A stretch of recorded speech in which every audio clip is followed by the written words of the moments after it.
I will hand over to Serdar Yücel, Academy and Mobility Alliance Director, to give us a short overview of EU Tech Chambers. Serdar, the microphone is yours. Thank you, Nejat. It's great to be here at the Digital Transformation webinar today, and welcome. Good morning. This is Serdar, and I'll give you the quick introduction about our chamber. We are an NGO, not-for-profit organization established in 2015 with our headquarters in Munich, Germany, and an office in Switzerland.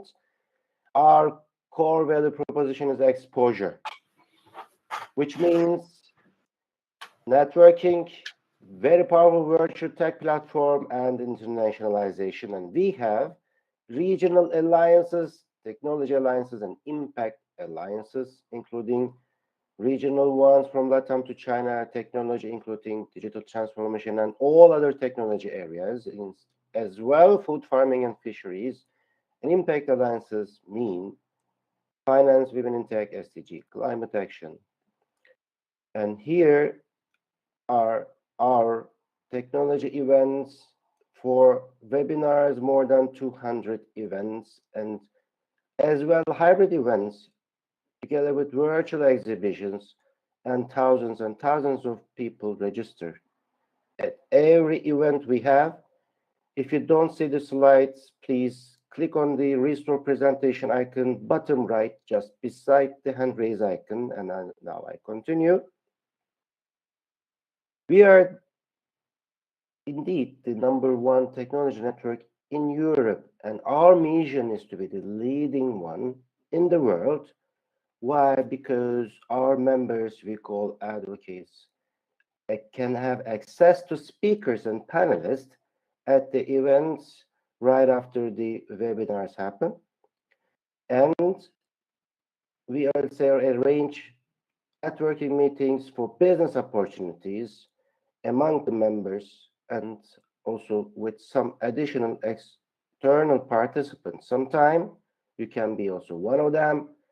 And we have access to EU projects and funding, not only EU, globally too. And you can also get benefit from those networking meetings and other opportunities by joining us.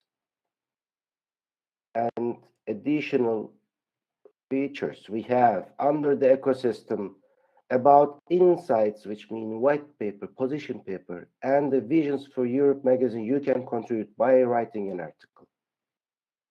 Of course, you can be part of the tenders. And the programs we have are so fruitful, you can also get benefit from, including digital transformation support as part of this alliance. And we have technology centers as well, very powerful virtual tech platform we have. You can have your virtual booth and attend to virtual expos too. If you want to become part of the chamber, European Technology Chamber, for engaging and getting benefit from, you can contact our colleagues here as well, Nejat. Thank you, Nejat. Wish you a great webinar, and all back to you. Thank you, Serdar. Thank you so much. And it's really great pleasure and honor to have such a great panelists today. So let me introduce you, our today's panelist. Sisi Zhao is director of Go Global GEO Group, a leading international HR employer of record solution provider. She's based in Luxembourg, leads APAC and EMEA sales teams at Go Global, and she's also head of Go Global China. Prior to joining Go Global, Sisi was partner in Vistra Group, one of the biggest corporate and fund service provider responsible for companies' China outbound practices. She worked several years in law firms and the private equity house in China. She has extensive experience in assisting clients with international expansion, cross-border, cross-culture projects. Sisi holds master degree of laws and master degree of law and economics. Second, Emil Jimenez is award-winning marketing and business executive that in 2020 set to produce the most transformational idea of his life. His IE digital twin platform that will allow humanity to go beyond their limits and live forever through data. What started as a daddy bootstrapper's quest for immortality has expanded into multi-million-dollar business that is moving us into the world of AI enhanced humanity. Last but not least, Mohammed is a digital transformation SME with the decades of experience in the field, earned a bachelor degree in IT and MBA from Brook University, Canada. He worked with Deloitte in digital transformation practice, covering various industries from financial services, telecommunications, and governments. Currently, he is leading Advanced Analytics Center of Excellence for Merck Group, which is a part of Digital Excellence Vertical Group based in Canada. Now, I would like to have Sissi Zhao, Director of Global Geo Group, which she will provide a keynote speech with a deep dive into our great topic today, which is the role of digital transformation in HR. Sissi, the microphone is yours. Sissi, you are muted, sorry. Of course, that's the story of my life. I'm sorry that. Let me see if you can see my screen. Yeah, you're good. You're all set. Perfect. Well, thanks very much, Ned, and thanks everyone for joining us today. So I'd like to spend about 10 minutes to talk about the role of digital transformation in human resources. Ned already gave a very brief introduction of me. I just want to say that I'm actually a new kid in the HR sector. I've spent the last decade actually advising companies doing cross-border transactions, cross-cultural projects. I just joined Go Global, which is a digital enabled HR solution provider that we provide EOR service, employer of record service worldwide. We are also a technology-enabled solution provider. Therefore, I'd like to actually share with you our view on the importance of digital HR. First of all, I'd like to start with some numbers and how COVID changed the whole landscape completely. Digital transformation is a global business phenomenon that capturing attention of companies in every industry. All the CEOs of big companies cite that digital transformation as their #1 concern. And according to IDC, by 2023, digital transformation market will be reaching 6.8 trillion US dollars, and 75% of the organization will have a comprehensive digital transformation roadmap in place. But before COVID, that was nearly 3 years ago, digital transformation was viewed as by most industries, especially the traditional industry, as a potential disruption to be executed in small steps. But I believe COVID radically changed this mindset, and all companies during the COVID lockdown scrambled to enable remote work and serve customers during the lockdown to keep their business alive. Sissi, I'm sorry, but your slides are not flipping. Yeah, because I'm not flipping the slide yet. Okay, perfect. Thank you. Sorry. Don't worry. So basically, we can see that now having digital transformation is not small steps anymore. It's a matter of survival. However, I wanted to share that digital transformation is more than technology resolution here. Technology resolution, that means new hardware, new software, they can be built and implemented quickly. But digital transformation or HR transformation, that means beyond. That means that those technologies, those tools have to be implemented to improve the performance of the organization, and which cannot be succeed without employees. Only by transforming the HR department, the people and the HR process, the organization can transform the business successfully. I would like to share a study recently by SAP Success Factor. They interviewed hundreds of HR directors from companies of all sizes and at different locations. It identified 4 major HR barriers where companies carry out their digital transformation. And I know later one of my panelist colleagues would also address the barriers in his view when it comes to digital transformation. So we can see there are four major barriers: people, knowledge, financial incentive, and culture. So we all struggle to have enough people, or have people with digital skills, having the knowledge to understand what digital transformation is and how this can help us. And put aside that we are also struggling to fund the financial incentives and the cultural incentives to motivate colleagues or people that would embrace the digital or embrace the risk that will come with digital transformation. And I'd like to actually share, in my view, there will be two parts of the major challenges. And then the first part is the HR-related challenges organization is facing when they go through the digital transformation process. And then the second challenge would be the transformation of the HR department or the HR service itself we are facing. So I'm going to elaborate this a little bit in the next two slides. The first one is sorry, we lost your slide completely. It's not on the screen. Okay, can you see now? Not yet. Let's see. Share my screen. Can you see now? It's coming up, I guess. Yeah. Go ahead, Okay. please. Okay, so basically, I'd like to start with the first challenge I identify, which is the HR, which is the challenge that HR is facing when we help and assist the company going through a digital transformation.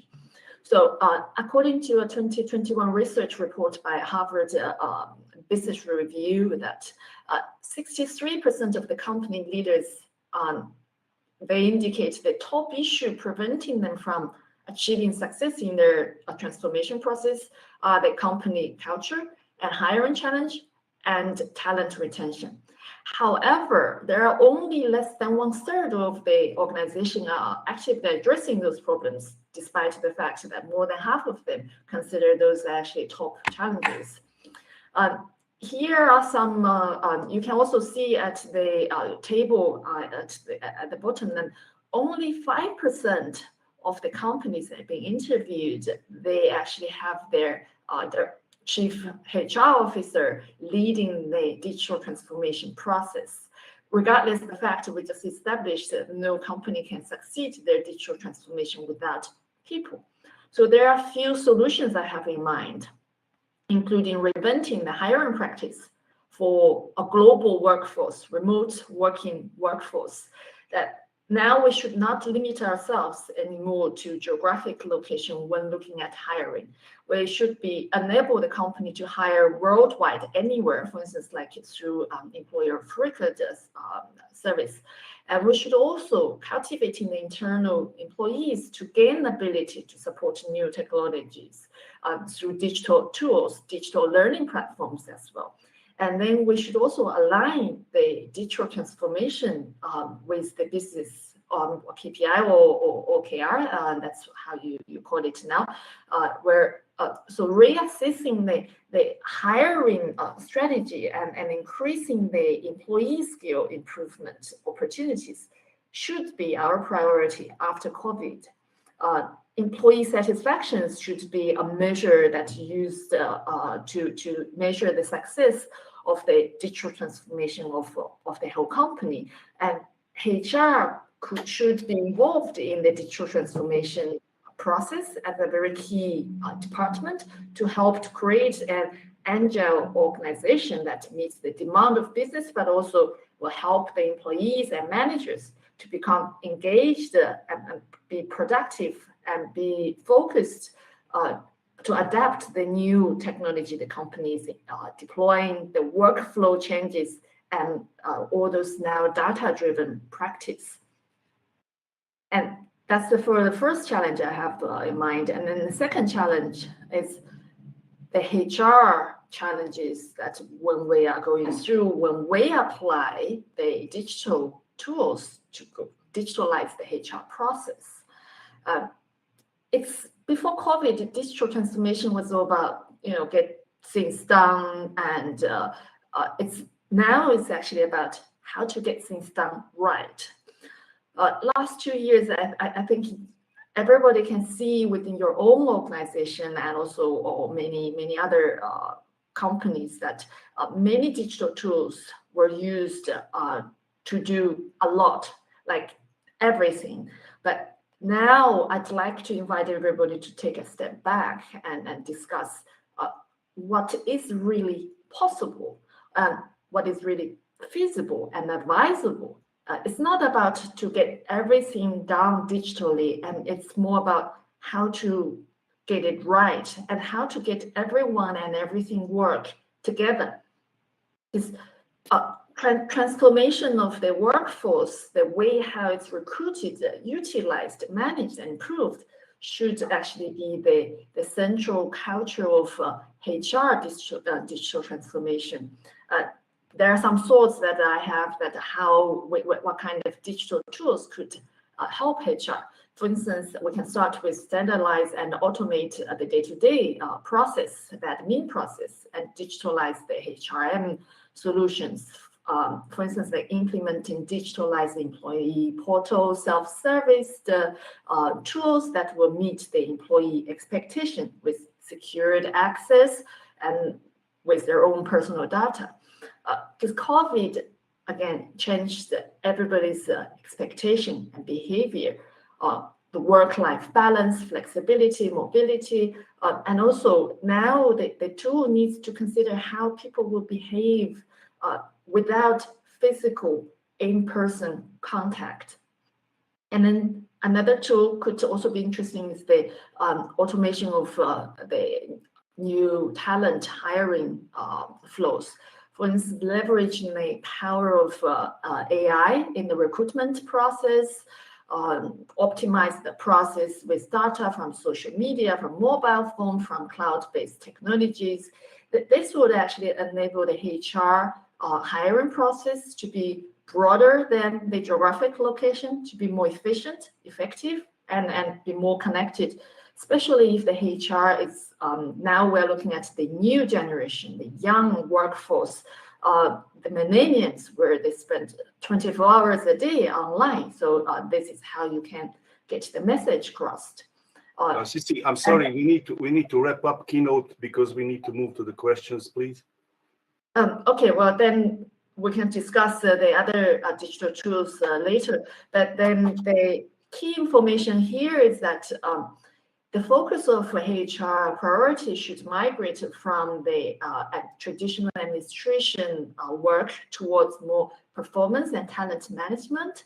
This can be supported by automated tools and capturing the HR data and analyzing those HR data to improve the tool. Then eventually, with the digital transformation, I believe the HR structure will become, the employee will become more self-managed, or responsible for their own performance. And this will be a bilateral management structure. However, I want to leave this presentation with an open question, because we are all human beings, and HR is all about humans. Human, we have emotions. So how do we find the balance between technology and human feelings? How can we find the technology can help us to gap and fill in the gap between technology and people? So I think Thank you so much. Thank you so much. I'm very excited to deep dive into panel discussion. So let's move it on. Emil, what steps can organization take to speed up their digital transformation in HR? Well, it always begins from the top.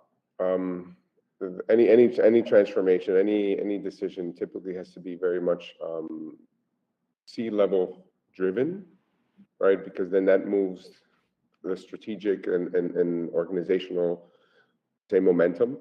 And it also has to be rooted in an actual human truth. And I think Sisi kind of mentioned it, touched upon it. There's a lot of times let's say CEOs do things because it's, let's say, trendy, or because they want to show for some reason that they're doing either SDG goals or DEI goals, all of these type of digital transformation goals. But is it real, right? Is there, A, does it make business sense, and B, is it in the core of the management's philosophy to be a people-oriented organization?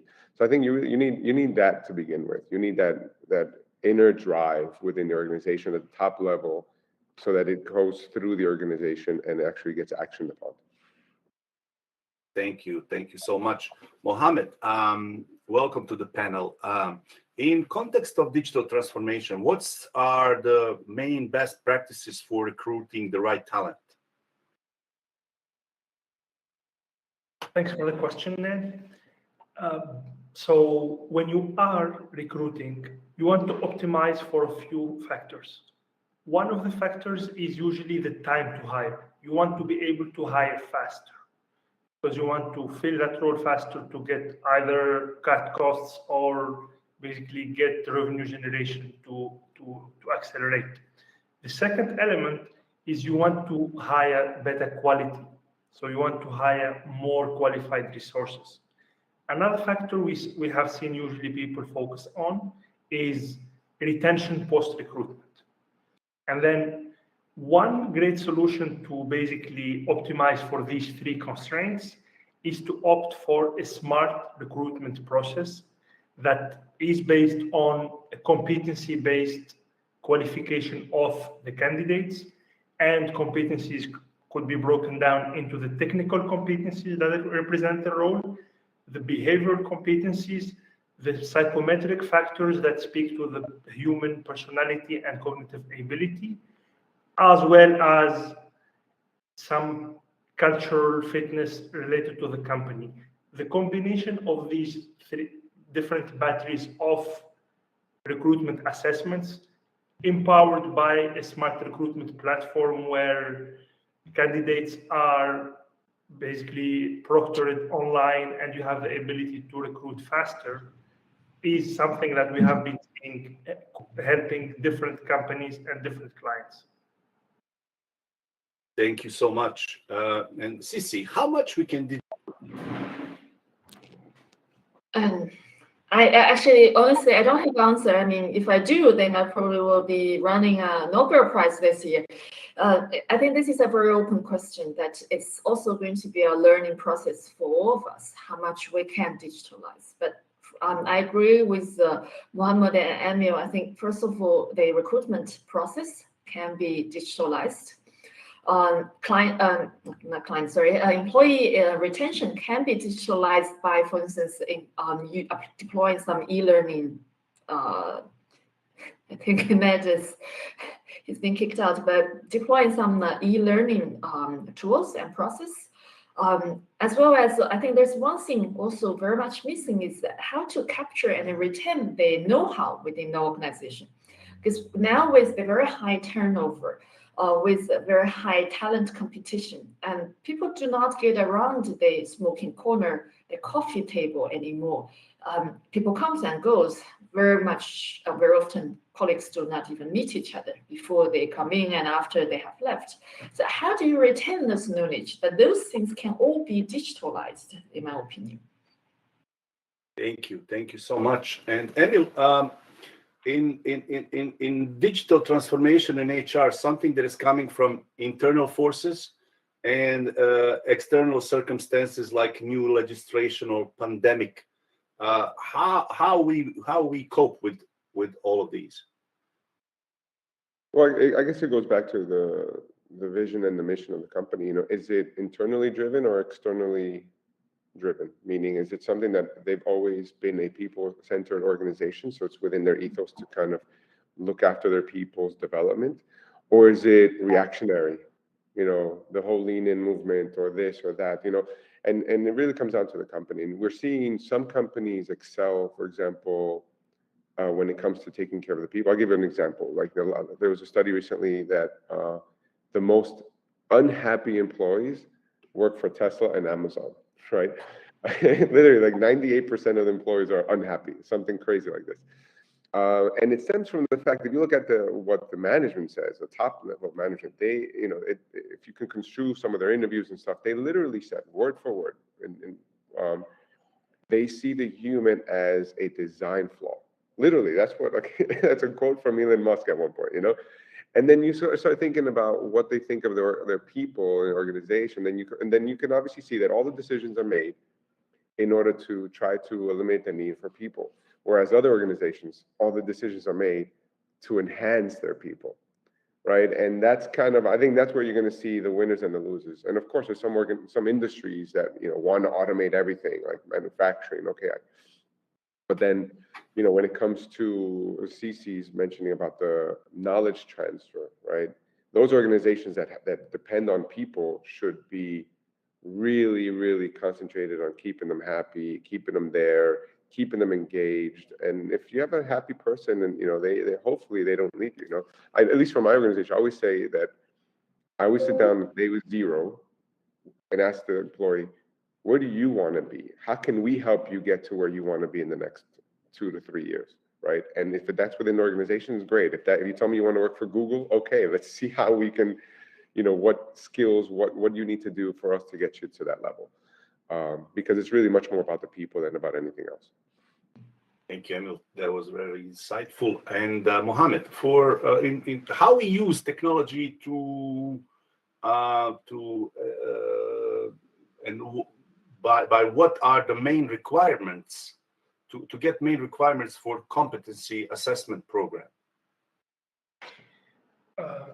So for competency assessment, you can do competency assessment in 2 contexts. In the context of recruiting or in the context of workforce modernization. So we spoke about recruitment in the previous question. If we focus on workforce modernization, which is done for your existing employee pool, so the requirements are not very different. So you want to see the employee as represented by his technical abilities. The assumption here is each role is broken down into core competencies. Fluency in these core competencies equal ability to perform the role to a satisfactory level at the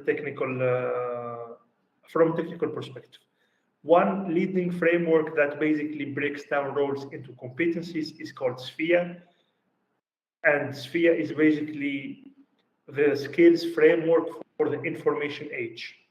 And it is mainly oriented towards white-collar jobs.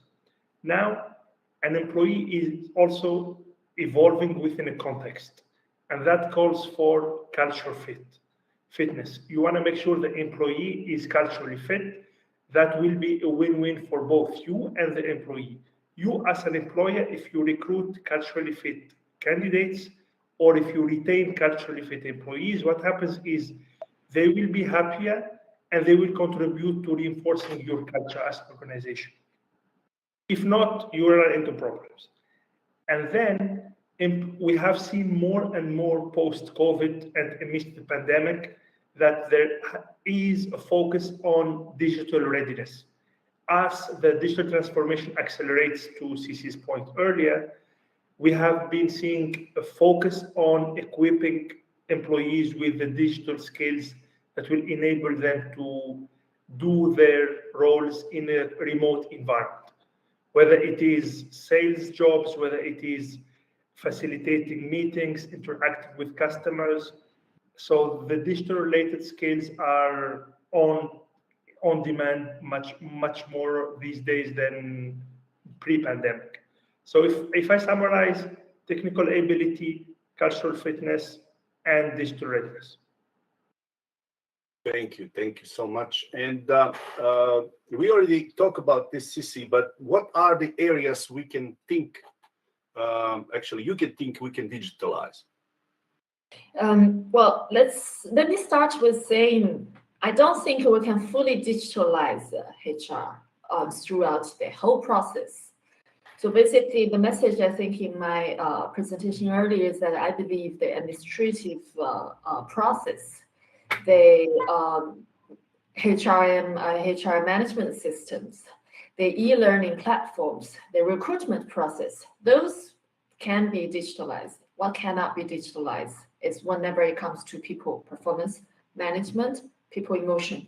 I give you one very simple example. Recently, we are actually working on a large carve-out project for one of our clients. We are looking at about 20 countries and over 100 employees. They need to be carved out from the current employer, and then will be transferred into another employer, which actually Go Global will be the employer of record there. So we have to mirror each of them.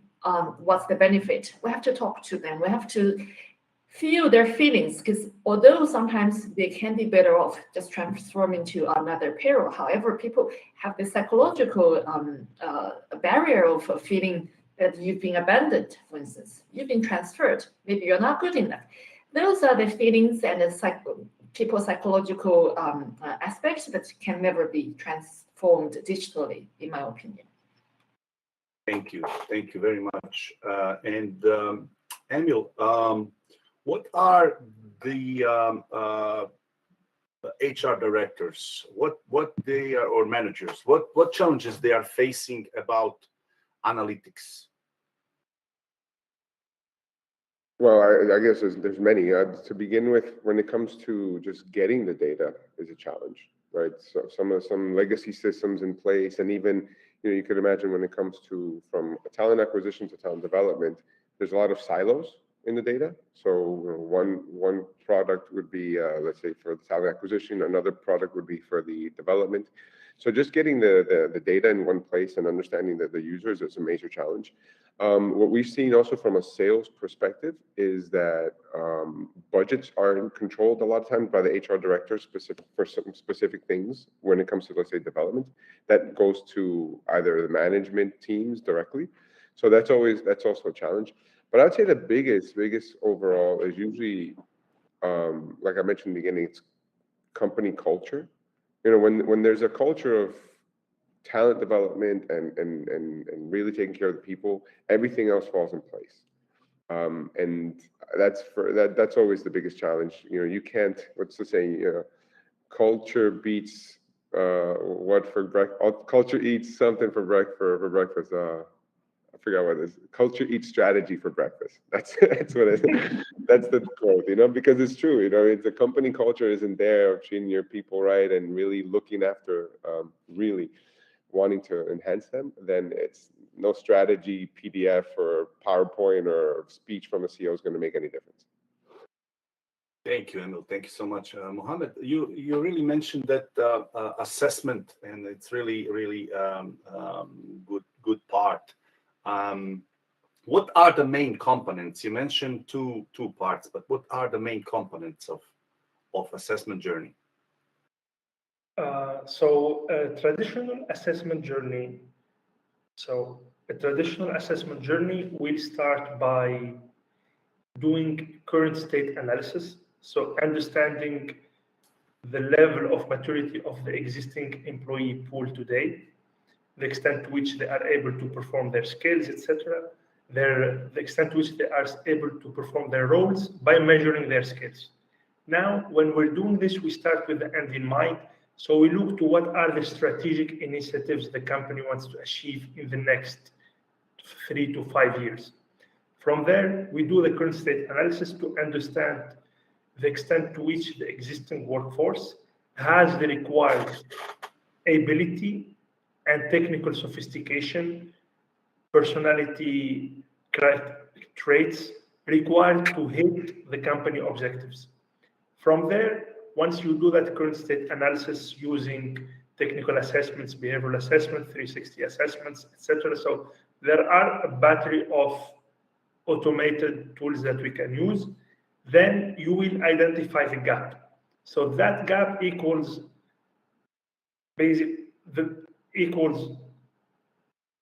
what you are missing to be able to successfully deliver on your strategic SIs. So current state analysis to start with, gap identification. The next step is to recommend an individual development plan for each employee to help them reach the level of maturity required to perform in a satisfactory level and contribute to the company hitting its strategic initiatives. So this is, in a nutshell, the key components of an assessment journey in the context of upscaling the existing workforce rather than recruiting.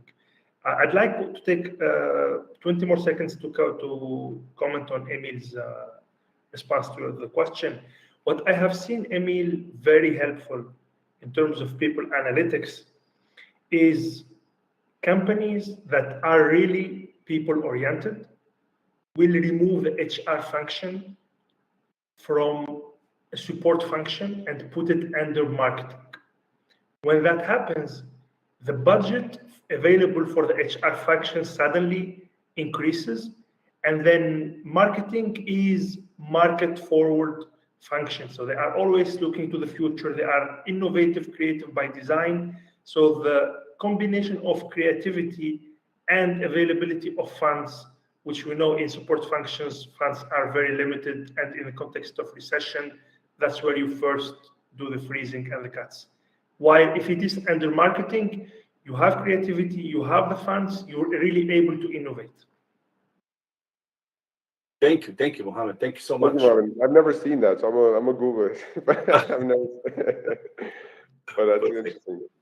Perfect. Thank you. Sisi, you mentioned this, but can you expand a little bit more about what are the main challenges?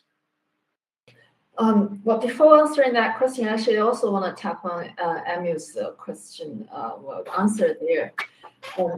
I think earlier I also mentioned that most of those digital transformations are not led by HR directors or officers.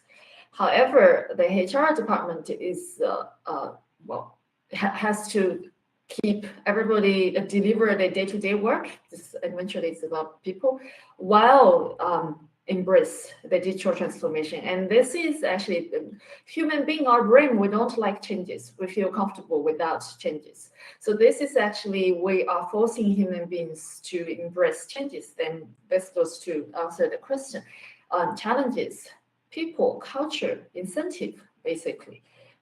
How to empower your employee to acquire the skill, which they may not necessarily have, to understand and to deploy and apply those digital tools and transformations that you are putting in place in your organization. How do you create this culture in the company that digital transformation is because it's constantly changing, and it is actually a risk-taking process as well. And it's okay to make a mistake. It's okay to take a risk. It's okay to disturb the business for a little bit before you make a big step forward. How to incentivize people, even financially. Because, for instance, I give you one simple example. In my previous industry, we look at KPIs, we look at every month the delivery, we look at EBITDAs. But those are actually your day-to-day work. There's any digital transformation, any new tool, any new platform coming in is actually a disturbance of that process.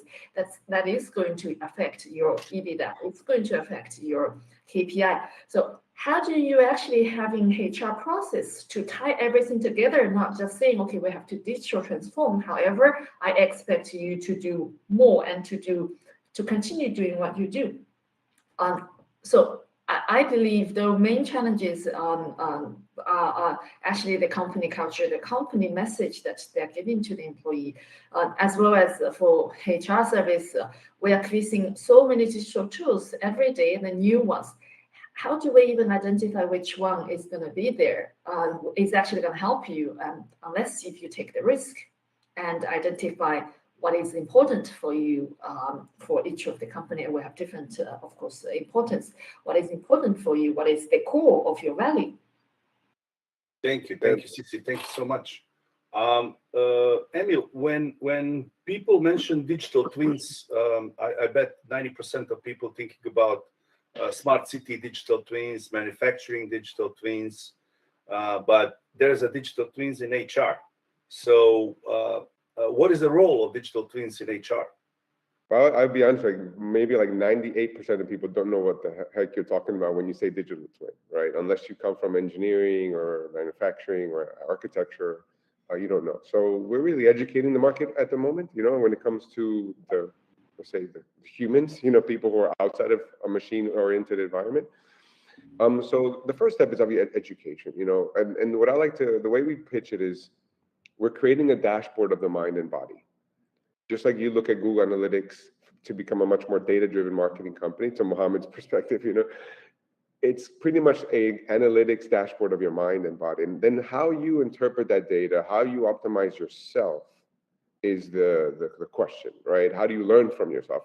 And if you look at the coaching framework and development framework as a personal development, it's always, what is my current state, Mohammed? Awareness, where am I now? Action, where do I want to be? So the digital twin in our product at Mindbank does the awareness part very well. We say, this is you. This is your psychographic. This is what you talk about. This is your knowledge graph. This is like a dashboard of your mind.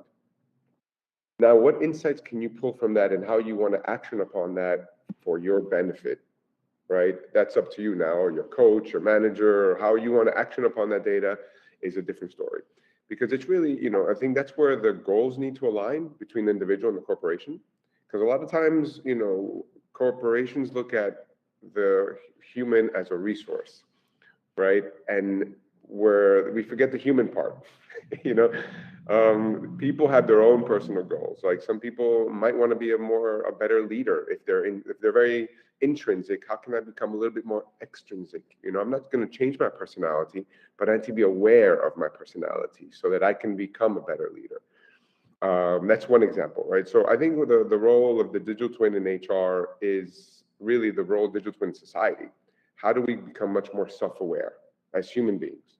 How do we take this data about ourselves and become better human beings? That's why we call it AI-enhanced humanity. Thank you very much. And Mohammed, very interesting question for you. In this digitalization era, what is your recommendation? Face-to-face interview or digitally enabled interviews?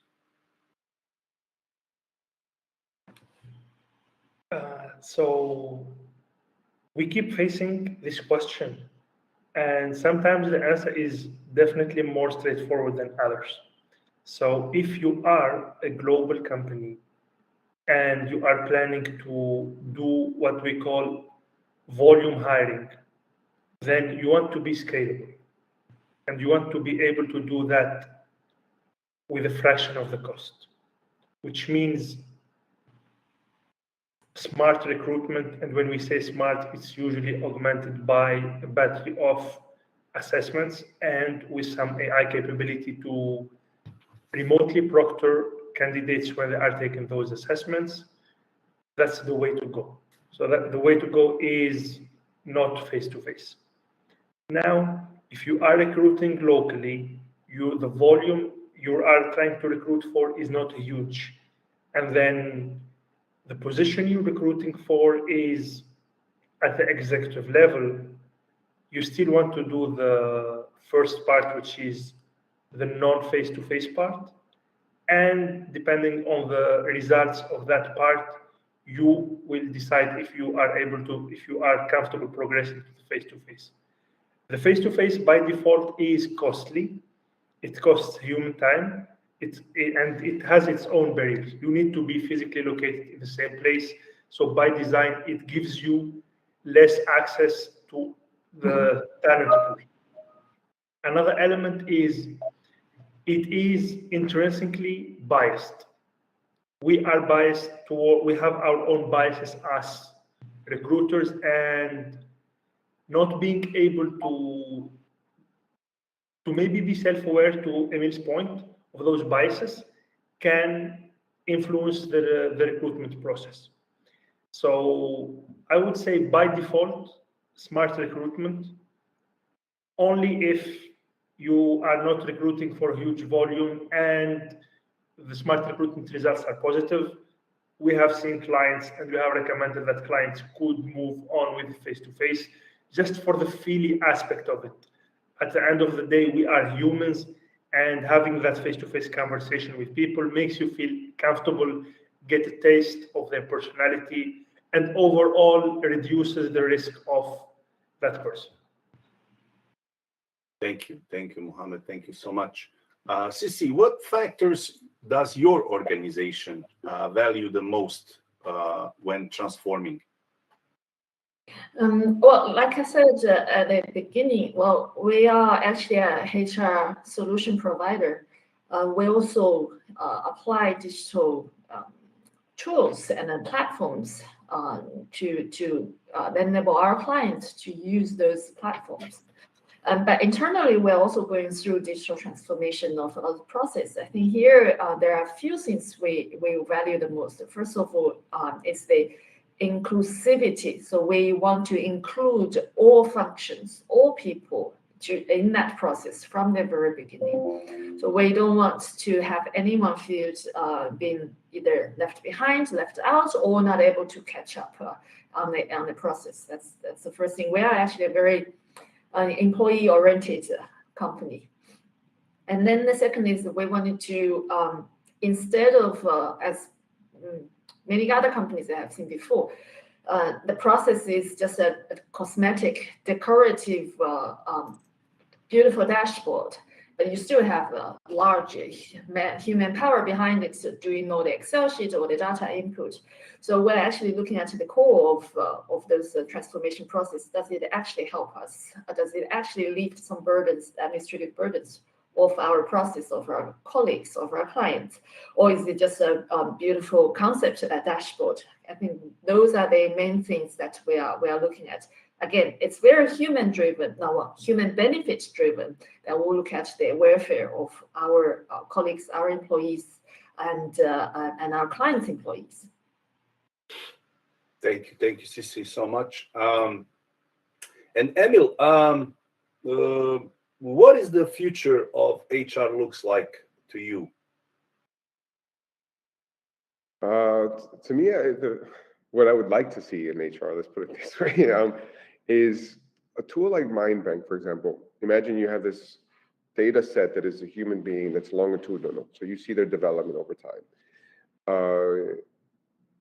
Instead of taking an assessment test, you can hook up to this data set of this person's psychographics, right, psychological state, and all these other traits that you might be able to pull from this data. And the speed of hiring will be much faster, for example, right? Meaning that they don't have to go in and take an assessment test. And usually these things take hours, three-hour assessment tests. And imagine a candidate looking for a job and has to do this to different assessment tests in different companies. That's like, it's not a good experience for the candidate, and it's time consuming and costly for the company. What if you had already had this assessment in their personal dashboard, right? Their private identity. That would be an amazing way forward from a speed to hire and acquisition perspective. And then from the development perspective, how can an organization empower this person's personal development and align their personal goals with the company goals? And that's much more of the soft skills part. That's where the management team and the person say, okay, this is who you are, this is where you want to be, let's help you on this journey. Here's some training tools, here's some experiences. Maybe you go to a different department in order to gain a specific skill of someone else, right, who has that particular soft skill that you're looking for. And that really takes a global view of a global assessment of the organization and seeing who can help who, right? And these type of matchings. That would be an amazing. I'm not sure if Mohammed, maybe you can jump in. I don't know if that technology exists at that level. But from an HR perspective, I go back, instead of looking at the human as a resource, let's look at them as a human first and build resources around them. That's, for me, the future of HR. Thank you. That was really insightful. And to that note, Mohammed, what are the main job roles that are prone to digital interviews and competency assessment? You are muted, Mohammed. Thanks, Ned. So these will be, by default, white-collar jobs. and then white-collar jobs where there is enough of technical aspect in what they are doing. So I can give some examples so people can relate. For instance, if we're speaking about solution architecture, solution architect is mature role, and if you go to the SPHERE framework, you will see the role is broken down into X number of competencies.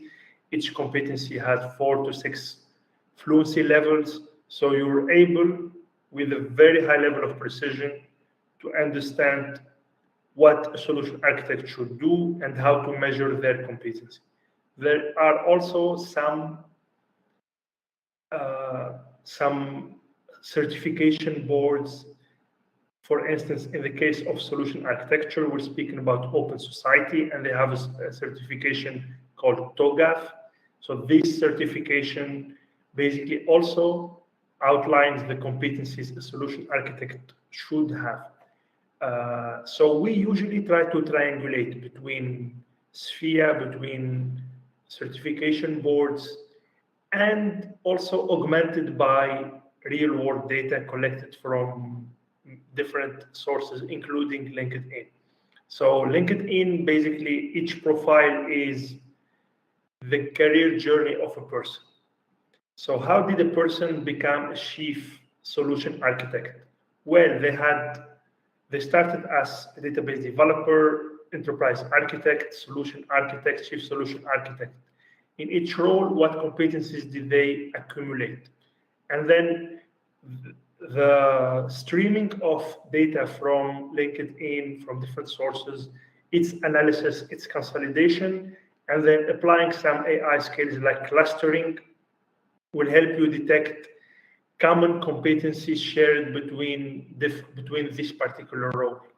And then this is applicable for the majority of the knowledge economy roles, whether it is technical engineering or it is like support functions like HR, like marketing, or in the financial services industry, for instance, the traders, private equity analysts, etc. So it's quite flexible, and because of that, it could be applied across industries. And we have applied it to, for instance, ADNOC in the UAE. So ADNOC is an energy giant, and the approach was applicable in their case. It was applied to government entities. For instance, we applied it to the Dubai Executive Council. It is applicable in the education sector, in universities, for professional services companies like KPMG when they are augmenting their workforce. So pretty flexible and scalable. Thank you, thank you. So looking at the time, I would like to ask all of you 1 minute to make your final statement and your most prominent key message to the audience. So let's start with Sisi. Thanks, Ned. I need less than 10 seconds, actually. I think my message was clear out there. It is really an open question. I invite everyone to explore and to think that where can we find the balance between digital tools and human beings? How can we gap this? Because as COVID changed everybody's behavior, well, accelerated, I wouldn't say change, probably, accelerated the process, changed a lot of people's mind. Mobility, flexibility is becoming a priority of a lot of workforce. Talent hiring is becoming a challenge, and geographic location is not important anymore. So how can we drive our process away from administrative process and go into more human-driven, data-driven, however, self-managed bilateral HR structure? I think that remains as an open question, and we will see in maybe 5 years, we have this conversation again, we'll have completely different view. Yeah. Emil, you have a question to, and all of you have a question in the chat, but Emil, your key message, very short, please. Yeah, and actually my key message is going to be related to this question, so that it is related. I think that the future holds a lot of challenges for us, and as Dr. Stefan mentioned, there is an ethical area that we need to be careful of as well when it comes to this, because it is a human that you're dealing with. So the solution and answer to that we see is twofold. One is the information that you as a person contribute to an organization. That information belongs to the organization. However, the analysis of that person, who they are as a person, and the identifier of that person belongs to the person, belongs to the human. And with one of the things we're implementing ourselves within MindBank is a whole blockchain framework, so that the person can literally take their MindBank and move somewhere else, right? And so that analysis, that identifier, that person, if you want to call it that, that digital twin, literally, is owned by the human. However, the content, which is useful for the organization, is owned by the organization. So that's how we're dealing with that. And actually, we're in discussions with the United Nations ethics, UNESCO Ethics Committee, around this topic, and trying to actually petition a new article for the Declaration of Human Rights that extends the right of the human to the digital twin. That's a vision statement there for us. But we hope, the future is beautiful, because obviously, technology is enabling so much. And as we say, technology enables within an organization. Technology obliges. It literally is doing that. And hopefully with our technology and with everything else, we'll be able to enhance humanity. Thank you so much. And Mohammed, very short comment, please.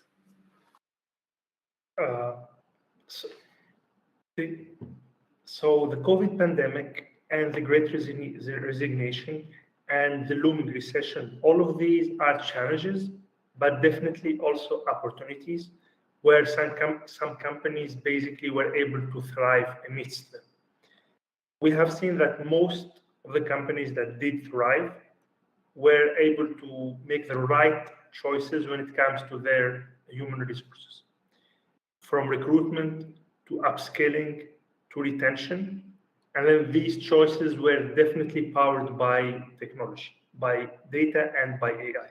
So if people want to see best practices from different companies that have tried them and these experiences did work and yield positive results, the literature is available and the return on experience is there. Let's try to make sure we are not lagging behind the change curve. Thank you, Mohammed, so much. So looking at the time, I believe this is all questions. Thank you, Sisi, Emil, and Mohammed for participation and great insight. And of course, thank our audience for joining our session. At this stage, I would like to hand over to EU Tech Benedikt Grütz, Vice President of European Senate and EU Tech Chamber Director for DACH Alliance. We would like to take a chance to hand a little thank you to our panelists. Benedikt, the microphone is yours. Yes, thank you very much, Ned, for having me.